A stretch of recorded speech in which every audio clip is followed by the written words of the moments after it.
The Falcon 180. Does it fix the mess up that we called the Assassin? Does it fix the reliability issues that were present in the Racer 250? Today, we don't find out because we're going to take it apart.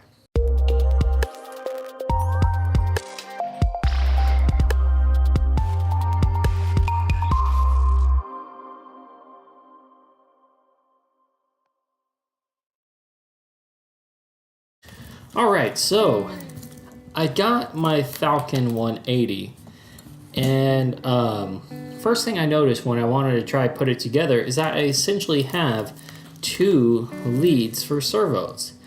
And on the data sheet for this board, this flight controller, basically it's input 1 and input 2. So both of those are inputs.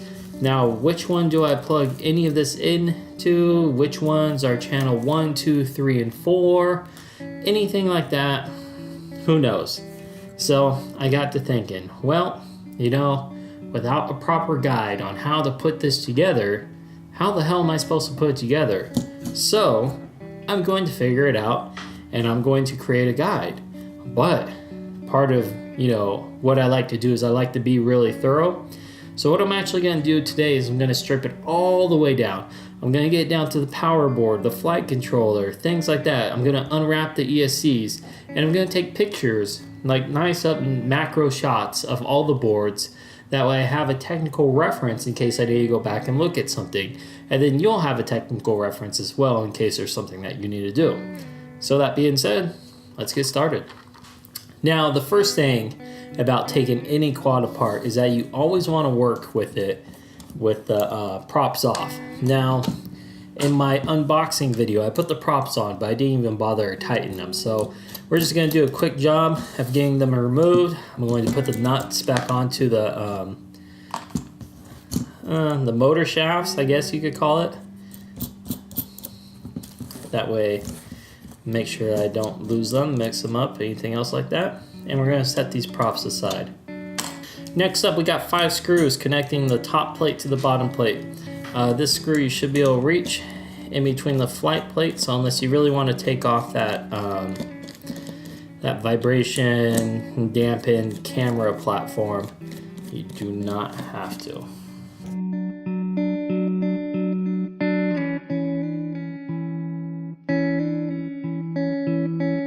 These are kind of interesting. These are like a double shaft kind of system, meaning that there is this spacer and then there is this double mill-sided threaded rod insert that goes between them. So depending on which part is the loosest is gonna, depend on which part you get out first.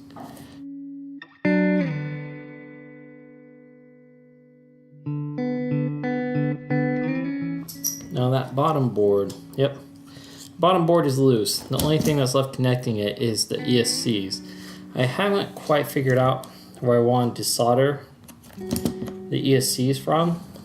This LED light in the back, it literally just pulls out. It is attached by nothing but pins and a very,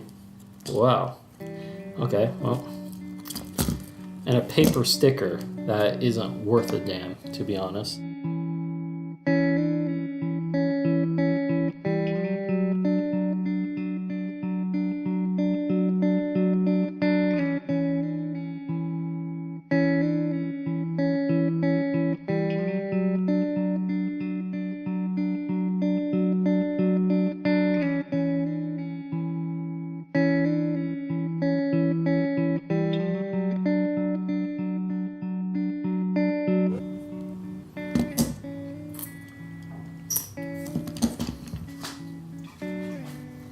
Well, that is simple enough, I guess. Very crusty soldering job on here. Flux is everywhere.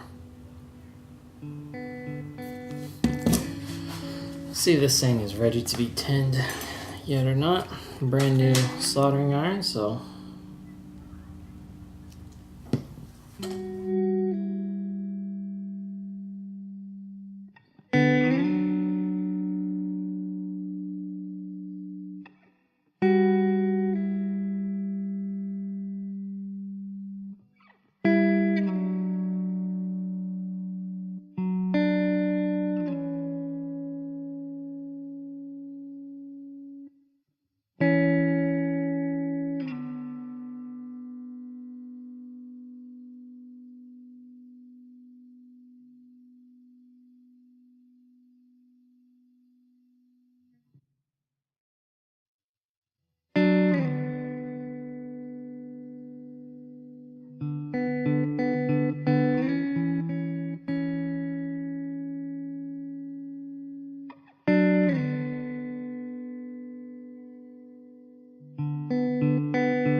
so there we go. We got the power board out. We also got the back of it. It's gonna need some cleaning up before we take some shots of it. And it's really interesting how the power wires of the solder joints are separating. Maybe it's because the bottom of the joint is still cold. When I pull the wire off, it's just not separating very well. But regardless, we'll take a look at that. So next thing's next. Let's get these ESCs unwrapped and get them disconnected from the motors as well. Now, I actually need to label these somehow. I can remember what they are.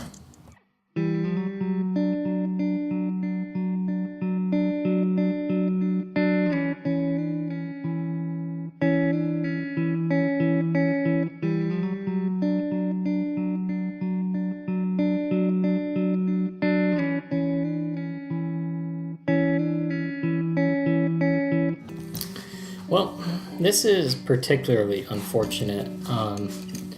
The motors are not just soldered to the ESCs, but they're also coated with some type of adhesive, and a very bad looking adhesive at that. It doesn't look like any hot glue I've ever seen, that's for sure. So, whew, that is rough. That is really rough, to be honest. I'm not a particular fan either of how you have to actually remove the ESCs pretty much, or at least unzip tie them just to be able to remove this landing gear. And a lot of people think this landing gear is crap, by the way. I can kind of see it not being the most durable stuff. These spacers are very, very cheap metal. I don't expect them to hold up very well at all in a decent crash. And I'm hoping not to crash it and break them, so I think besides the initial stock flying, I'll probably take them off pretty quickly. We'll call it one of the first mods on here.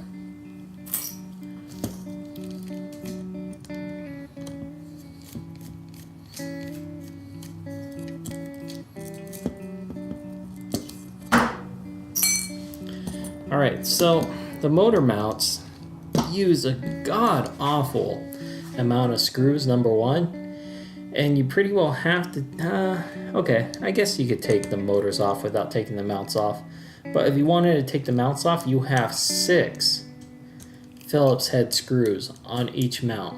So I mean, as far as arm strength to motor strength, there's a plus there, but I gotta admit, 6 seems kind of like overkill. So I'm going to take out these screws and detach at least one of the motors for the purpose of taking photos.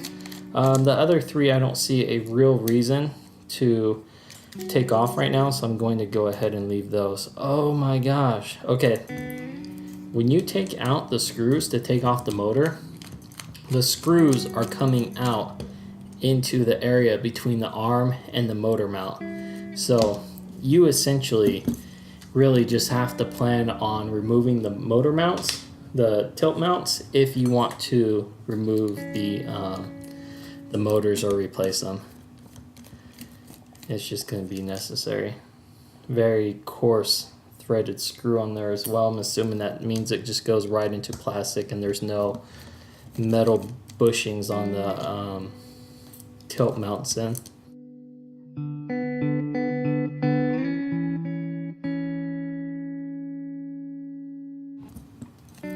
Yeah, if you see these screws are just sitting there loose, you wouldn't be able to take those out, take the motor out, and then just expect to be able to put them back in, unfortunately.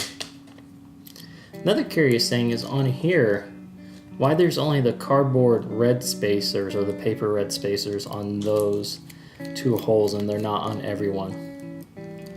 I'd be interested to see if other people have gotten Falcons in the same way. So here it is at 10-degree tilt mount. Looks to be a decent injection mold with a decent amount of plastic around the outside. Should be fairly strong, I wouldn't doubt that. And actually has some bumper around it as well to act as a motor guard. So that's kind of cool, built-in motor guard with the tilt mount. Now, these motors like I said already, they feel okay. But I cannot believe that they hot glued that adhesive onto the ESCs. That's all right. I think that's it for the disassembly. I got everything pretty well stripped down as far as I need it to take photos. So I'm gonna take some photos. I'm gonna dump the base settings out of this flight controller to see what they're at, and then we will go from there. So yes, and we have more to talk about this flight controller as well, and unfortunately not the best things to say about it either.